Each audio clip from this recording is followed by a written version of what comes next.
மாணவர்கள் அனைவருக்கும் வணக்கம். வகுப்பு 4ஆம் வகுப்பு பாடம் தமிழ். இன்றைய வகுப்பில் என்ன பாடம் பார்க்க போகிறோம் அப்படின்னு பார்த்தீங்கன்னா, பாடம் 22 தேசிய கொடி. தேசிய கொடினா என்ன அப்படின்னு பார்த்தீங்கன்னா, ஒவ்வொரு நாட்டுக்கும் ஒவ்வொரு கொடி இருக்கும், நாட்டுக்கொடி இருக்கும் இல்லைங்களா? அப்போ நம் நாட்டினுடைய பண்பாடு, வரலாறு, பெருமை ஆகியவற்றை எடுத்து கூறுவது தான் என்ன அப்படின்னு பார்த்தீங்கன்னா தேசிய கொடி அப்படின்னு சொல்கிறாங்க. சரியா?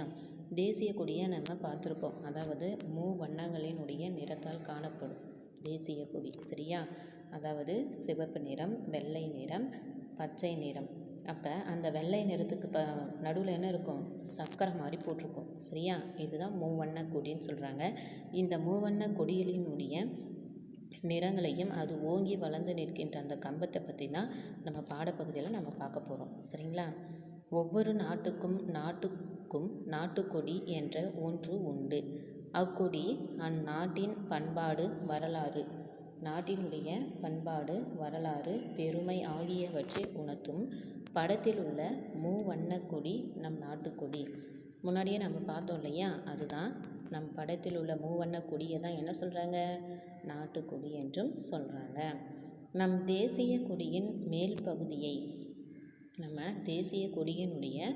மேல் பகுதியை என்ன சொல்கிறாங்க அப்படின்னு பார்த்தீங்கன்னா காவி நிறம், நடுப்பகுதியை வெண்மை நிறம், கீழ்ப்பகுதியை இலை பச்சை நிறம் அப்படின்னு சொல்கிறாங்க. சரிங்களா?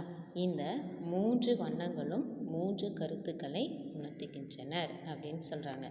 இப்போ மூவண்ண கொடியை நம்ம படத்தில் இப்போ பார்த்தோம் இல்லையா? அதில் மேல் பகுதி, அதாவது சிகப்பு நிறம் சொன்னோம் இல்லையா? அது காவி நிறம் என்றும், நடுவில் வெள்ளை நிறம் அது வெண்மை நிறம் என்றும், கீழ்ப்பகுதியை இலை பச்சை நிறம் என்றும், இந்த 3 வண்ணங்களும் சேர்ந்தது தான் என்னது? 3 வண்ணங்கள் என்றும் 3 கருத்துக்களை ஒவ்வொன்றும் குறிக்கின்றனர் அப்படின்னு சொல்கிறாங்க. காவி நிறம் நாட்டு மக்களினுடைய தியாகத்தை குறிக்கிறது. அதாவது 3 பகுதிக்கும், மேல் பகுதி, நடுப்பகுதி, கீழ்ப்பகுதி 3 வண்ணங்களும் 3 கருத்துக்களை உணர்த்துதுன்னு சொல்கிறாங்க இல்லையா? அதில் மேல் பகுதிக்கு காவி நிறத்துக்கு நாட்டு மக்களினுடைய தியாகத்தை, சிகப்பு நிறம் மேல் பகுதி காவி நிறம் சொல்லியிருக்கு இல்லையா? அது நாட்டு மக்களின் தியாகத்தை குறிக்கிறதுன்னு சொல்கிறாங்க. அதுக்கப்புறம் பச்சை நிறம் என்ன பண்ணுது? நாட்டின் வளங்களை காட்டுகிறது. வெண்மை நிறம் நம் நாட்டின் வாய்மையையும் தூய்மையையும் குறிக்கிறது அப்படின்னு சொல்கிறாங்க. சரிங்களா? காவி நிறம் நாட்டு மக்களின் மேல் பகுதி நாட்டு மக்களினுடைய தியாகத்தை குறிக்கிறது. அதாவது பச்சை நிறம் கீழ்ப்பகுதி நம் நாட்டினுடைய வளங்களை காட்டுகிறது. நடுவில் இருக்கு இல்லையா வெண்மை நிறம், அது நம் நாட்டினுடைய வாய்மையையும் தூய்மையையும் குறிக்கிறது அப்படின்னு சொல்கிறாங்க. அதுக்கப்புறம் பார்த்திங்கன்னா வெண்மை பகுதியின் நடுவில் என்ன இருக்குது? கருநீல வண்ணத்தில் சக்கரம் ஒன்று இருக்குது. நான் சொன்னேன், சங்கு சக்கரம் மாதிரி அழகாக ரவுண்டாக காணப்படும் சொன்னேன் இல்லையா?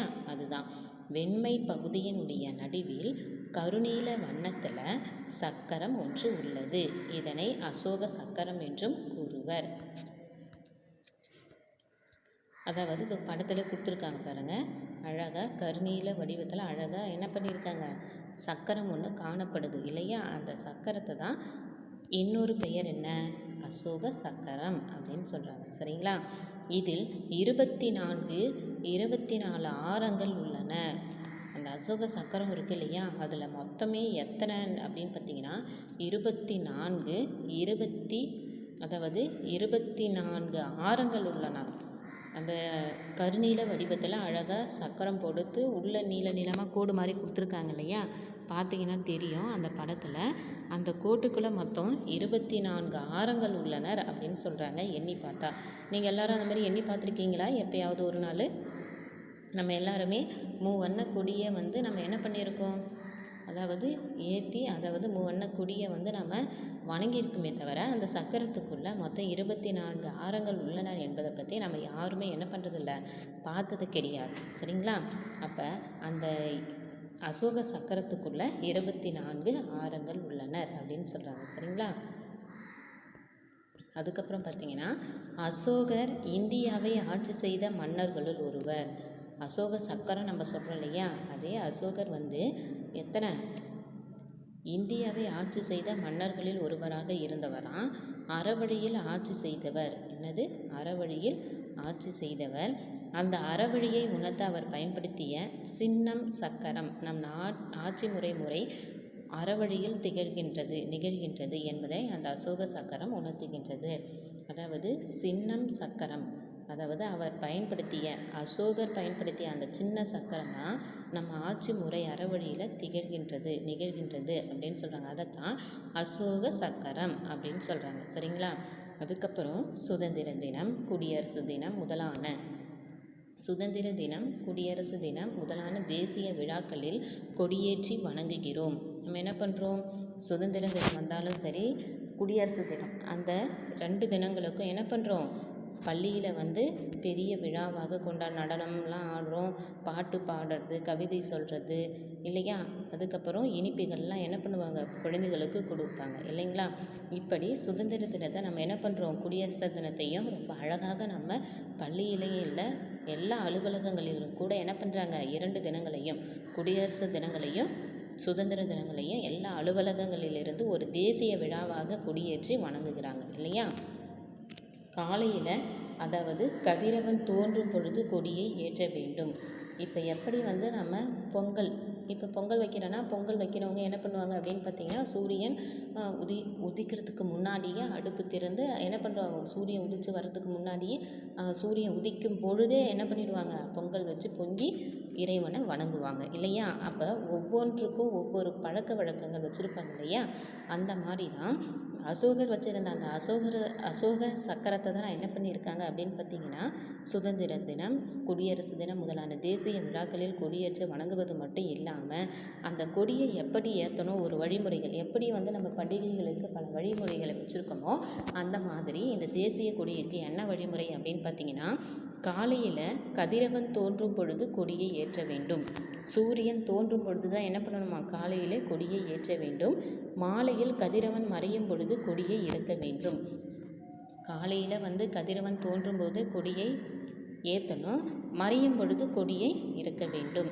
தேசிய கொடியை ஏற்றும் பொழுதும் இறக்கும் பொழுதும் யாவரும் நிமிர்ந்து நின்று கொடியை வணக்கம் செய்ய வேண்டும்.